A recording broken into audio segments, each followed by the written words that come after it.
सुप्रभात, good morning to everyone. चलिए फिर से आप लोगों का सभी लोगों का स्वागत है अपने डेली पॉलिटी के क्वेश्चन सेशन में। ठीक है, सो आइए हम लोग आज फिर से अपने डेली पॉलिटी क्वेश्चन सेशन में बात करना शुरू करें। लेकिन उससे पहले मैं आपको बताना देना चाहूँगा कि आप सभी लोगों को ध्यान होगा कि अभी हम लोग शाम में 4 बजे जो यूपीएससी एज के नाम से जो प्रोग्राम लेकर के आए हैं, ठीक है ना, उसको प्लीज़ देखा कीजिए। ठीक है, और यहाँ से उम्मीद आप मान के चलें कि हमारी पूरी कोशिश रहेगी कि आपके मैक्सिमम क्वेश्चन आपको देखने को मिले। ठीक है, और आपको मैंने बहुत पहले भी कई बार बता रखा है कि यूपीएससी क्वालिफाई करना पीटी में अगर हम लोग बात करें तो मैक्सिमम अगर आपके पास मिनिमम अगर आप 55% के आसपास क्वेश्चन अगर कर पा रहे हैं तो आपका 100% पीटी श्योर रहेगा। 100%, ठीक है ना। जो अभी तक का ट्रेंड रहा है, कुछ बदल जाए तो नहीं कर सकते हैं। कुछ भी चीज़ अगर हम लोग बोलते हैं तो उसके पीछे होता है पीछे का एनालिसिस, विश्लेषण। ठीक है, उस विश्लेषण के आधार पर बताते हैं हम कि अगर 55% क्वेश्चन अगर आप करके आ रहे हैं तो आपका पीटी 101% श्योर हो जाएगा। ठीक है, और इसी प्रयास में हम लोग लगे हुए हैं अपने यूपीएससी एज प्रोग्राम की तरफ। ठीक है, इसके अलावा हमने यूट्यूब पे हम लोग जितने भी लोग हैं सारे को अपना बेस्ट तो देने की कोशिश कर ही रहे हैं और दे भी रहे हैं। इसके अलावा there is a lots of thing जो कि हम लोग अनअकैडमी के प्लेटफॉर्म पे भी लेकर के आ रहे हैं, जिसके लिए जो रेफरल कोड है दिस कॉल्ड पावन 10। ठीक है, और आप पावन 10 का कोड, ठीक है, you can use this code. ठीक है, हर एक टीचर का अपना अलग अलग कोड है। दिस इज माई कोड पावन 10। ठीक है, ये मेरा कोड है। ठीक है, आप इसके थ्रू आएंगे, आप किसी भी सब्जेक्ट को क्या कर सकते हैं, एक्सेस कर सकते हैं, किसी भी टीचर को एक्सेस कर सकते हैं, किसी को भी पढ़ सकते हैं। और साथ ही साथ जो आप जिस कोर्स के लिए जाएंगे, चाहे 1 साल के लिए जाएं, चाहे आप 2 साल के लिए जाएं, चाहे आप 6 महीने के लिए जाएं, किसी भी कोर्स के लिए जाएं तो आपको इंस्टेंटली 10% का डिस्काउंट भी मिलेगा। ठीक है ना। So this is the respect that is given by two the educators by the Unacademy platform. तो अगर आप चाहते हैं तो आपको यू कैन गेट 10% डिस्काउंट। ठीक है, सो आप टाइम ज़्यादा व्यर्थ में ना गंवाएं। अगर आपको लगता है कि बिल्कुल हमें इसी साल कंप्लीट कर लेना है तो आराम से 1 साल या 2 साल का कोर्स आप लेकर के यहाँ आ सकते हैं। 1 साल को तो मैं रिकमेंड करूँगा कि फॉर श्योर आप आइए। जो लोग यूनिवर्सिटी कॉलेजेस वगैरह में पढ़ रहे हैं वो 2 साल के कोर्स को लेकर के यहाँ आ सकते हैं। और आप यकीन जानिए, अभी आप यूपीएससी एज के प्रोग्राम को देख करके आपको लग रहा होगा we are doing and really we are dedicated for your preparation. ठीक है, लेकिन ये याद रखिएगा हम लोग केवल टॉर्च बियरर हैं। हम आपको रास्ता दिखाएंगे लेकिन आपको चलना पड़ेगा। सो इंश्योर ये भी आप करें कि आप बहुत कड़ी मेहनत कर रहे हैं। ठीक है, चलिए समय ज़्यादा वक्त जाया ना करें।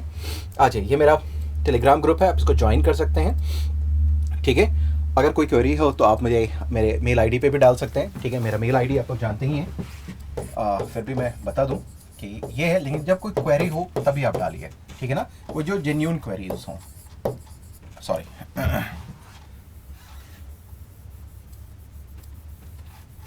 Just a second.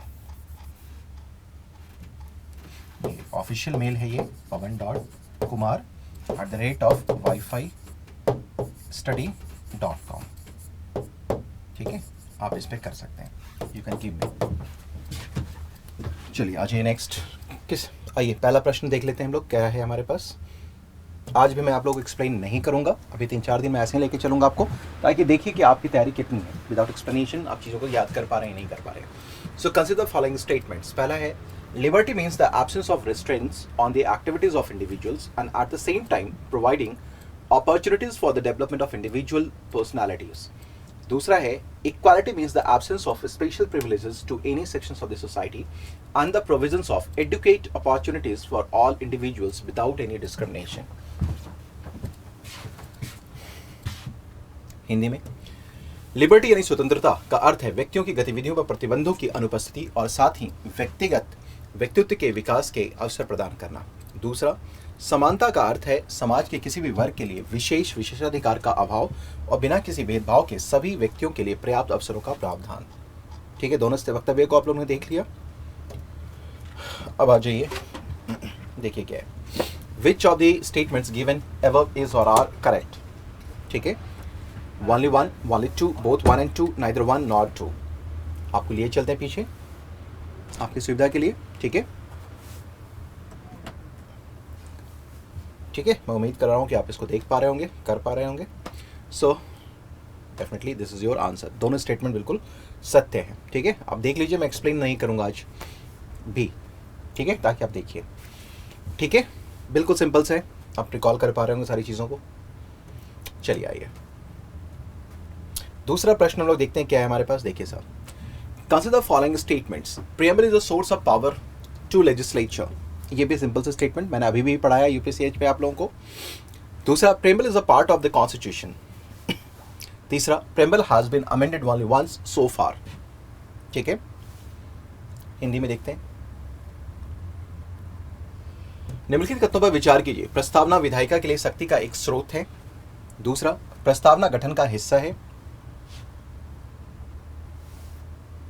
संविधान का हिस्सा, गठन का हिस्सा नहीं है, ये संविधान का हिस्सा है, संविधान का हिस्सा है। तीसरा, प्रस्तावना में अब तक केवल एक बार संशोधन किया गया है। बिल्कुल सिंपल स्टेटमेंट्स हैं, आप इनको देख सकते हैं। ये रहा आपके पास options. Just try to give me your answer. ठीक है, just try to give me your answer. ठीक है साहब, मैं जूम भी कर दे रहा हूँ थोड़ा सा। Now you could half. ठीक है, सो देखिए एक्सप्लेनेशन। ठीक है, केवल 2 और 3।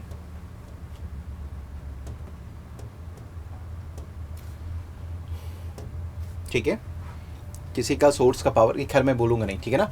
सोर्स ऑफ पावर, प्रेम्बल, मैंने पूरा डिटेल बता रखा है। यूपीएससीज में जब मैंने प्रेम्बल पढ़ाया था तो आपने देखा भी होगा। ठीक है साहब, नेक्स्ट आ जाइए। तीसरा क्वेश्चन आ जाइए। थर्ड क्वेश्चन लेते हैं हम लोग, क्या है अपने पास। Consider the following statements. निम्नलिखित कथनों पर विचार करें। पहला है, bill to alter the boundaries of any state can be introduce in the parliament only with the prior recommendations of the president. ठीक है। दूसरा, President has to refer the same bill to the state's legislature concerned for expressing its views within a specified period. Third, President is bound by the views of the state legislature. ठीक है, हिंदी में देख लीजिए।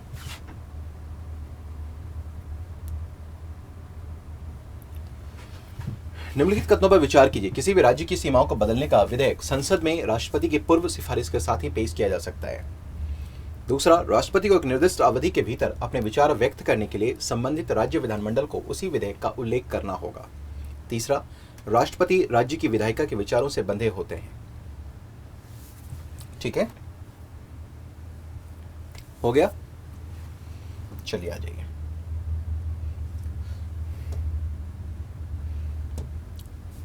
So which of the statements given above is or are correct? Only 3, only 1 and 2 only, 2 and 3 only, 2 only.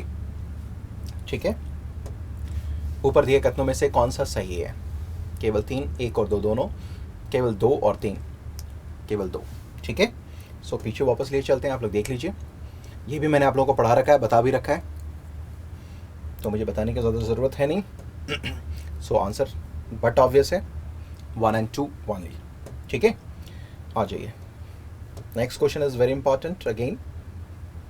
धर commission, JBP committee, फजल Ali commission वर constituted. किसके लिए constitute किया गया था? ये भी बिल्कुल सिंपल क्वेश्चन है आपके पास।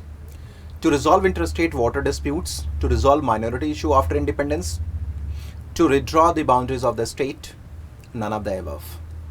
ठीक है, हिंदी में देखिए। धर आयोग, धार नहीं, धर आयोग, जेबीपी समिति, फजल अली, फजी नहीं है, फजल अली,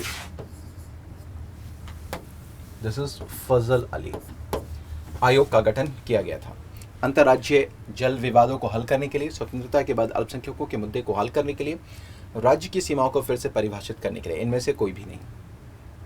ठीक है, सो राज्य की सीमाओं को फिर से स्टेट रीऑर्गेनाइजेशन के लिए, आपको याद ही होगा, मुझे एक्सप्लेन करने की जरूरत नहीं है। ठीक है, नेक्स्ट आ जाइए। Consider following statements. Constitution contains neither any permanent nor any elaborate provisions regarding citizenship. If any provision, second statement, if any foreign territory becomes a part of India, all persons of the territory shall become the citizens of India. ठीक है, shall become the citizens of India. ठीक है, हिंदी में देखिए। निम्नलिखित कथनों पर विचार करें। संविधान में नागरिकता के संबंध में ना तो कोई अस्थायी और ना ही कोई विस्तृत प्रावधान है। दूसरा, यदि कोई विदेशी क्षेत्र भारत का हिस्सा बन जाता है तो क्षेत्र के सभी व्यक्ति भारत के नागरिक बन जाएंगे। आपको बताना है क्या सही है। नागरिकता भी मैंने अभी आपको पढ़ा दिया है और आप इसको भी कर सकते हैं इजीली, कोई इश्यू नहीं है इस क्वेश्चन में। So have a look on the answer. So केवल एक, ठीक है, सो केवल एक।